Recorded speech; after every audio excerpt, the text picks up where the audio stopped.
നമസ്കാരം. ഓം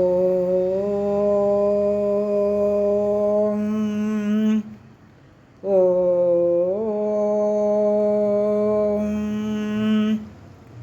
ഓം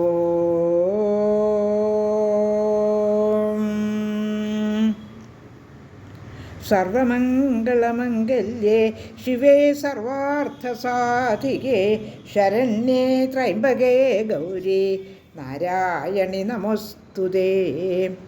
മഹാദേവേ നമഃ.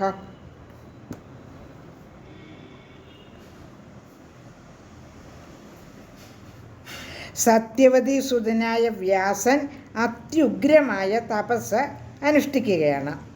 അദ്ദേഹത്തിൻ്റെ തേജസ് വിശ്വം മുഴുവനും വ്യാപിച്ചു. അദ്ദേഹത്തിൻ്റെ ജഡയാണെങ്കിൽ അഗ്നിവർണ്ണമായി തീർന്നു. ആ തപസ്സിൻ്റെ ഉഗ്രത കൊണ്ട് ഇങ്ങനെ വ്യാസൻ്റെ തേജസ് ഭൂമി മുഴുവൻ പരന്നപ്പോൾ ഇന്ദ്രന് വല്ലാത്ത ഭയമുണ്ടായി. അങ്ങനെ ഭയപ്പെട്ട് വിറയ്ക്കുന്ന ദേവേന്ദ്രനെ കണ്ടിട്ട് ഭഗവാൻ രുദ്രൻ അദ്ദേഹത്തോട് ചോദിച്ചു, എന്തിനാണ് ഇത്ര ഭയപ്പെടുന്നതെന്ന്.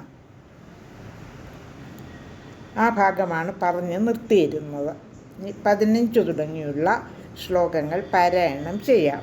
ശ്രീമദ് ദേവി ഭാഗവതം പ്രഥമസ്കന്ധം അധ്യായം 10 15 ശ്ലോകം. അമർഷോ നൈവ കർത്തവ്യം സ്ഥാപതേഷു കദാചന തപച്ഛരന്തി മുനയോ ജ്ഞാത്വാ മാം ശക്തിസംയുതം. താപസന്മാരോട് ഒരിക്കലും കോപിക്കേണ്ട കാര്യമില്ല. ഞാൻ ശക്തിയോട് ചേർന്നവനാണെന്നറിഞ്ഞിട്ടാണ് മുനിമാർ തപസ് ചെയ്യുന്നത്. ശ്ലോകം 16. നത്വേദേഹിതമിച്ഛന്തി താപസാ സർവഥൈവ ഹി ഇത്യുക്തവചനശക്രസ്തം ഉവാച വൃഷധ്വജം. ഒരു പ്രകാരത്തിലും അഹിതം ആർക്കും ഉണ്ടാവണമെന്ന് ആഗ്രഹിക്കുന്നവരല്ല ഈ താപസന്മാർ. ഇങ്ങനെ പറഞ്ഞത് കേട്ടപ്പോൾ ഇന്ദ്രൻ ശങ്കരനോട് ചോദിച്ചു. ശ്ലോകം 17. കസ്മാത് തപസ്യതി വ്യാസ കോർത്ഥസ്തസ്യ മനോഗതഃ. വ്യാസൻ എന്തിനാണ് തപസ് ചെയ്യുന്നത്? എന്താണ് അദ്ദേഹത്തിൻ്റെ ആഗ്രഹം?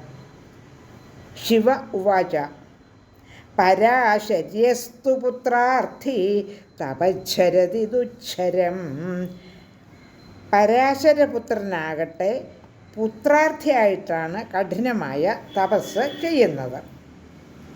ശ്ലോകം 18. പൂർണ്ണവർഷശതം ജാതം ദദാമദ്യസുതം ശുഭം ഇത്യുക്താ വാസവം രുദ്രോ ദയയാ മുദിതാനനഃ. 100 വർഷം പൂർത്തിയാക്കിയിരിക്കുന്നു തപസ് തുടങ്ങിയിട്ട്. ഉത്തമനായ പുത്രനെ ഇപ്പോൾ നൽകുന്നുണ്ട്. പ്രസന്നവദനായ രുദ്രൻ ഇന്ദ്രനോട് ഇങ്ങനെ പറഞ്ഞു.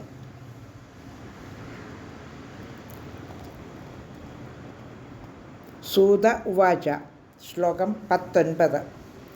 ഗത്വാ ഋഷിസമീപം തു തമുവാച ജഗദ്ഗുരുഃ ഉത്തിഷ്ഠ വാസവീ പുത്ര പുത്രസ്തേ ഭവിതാ ശുഭഃ. ഋഷിയുടെ അടുത്ത് ചെന്ന് ജഗദ്ഗുരുവായ ശങ്കരൻ അദ്ദേഹത്തോട് പറഞ്ഞു, ഹേ വാസവീപുത്ര, എഴുന്നേൽക്കൂ, അങ്ങേക്ക് ഉത്തമനായ പുത്രൻ തീർച്ചയായും ജനിക്കും. 19 ശ്ലോകങ്ങൾ പാരായണം ചെയ്ത് കഴിഞ്ഞു. ലോകാ സമസ്ത സുഖിനോ ഭവന്തു.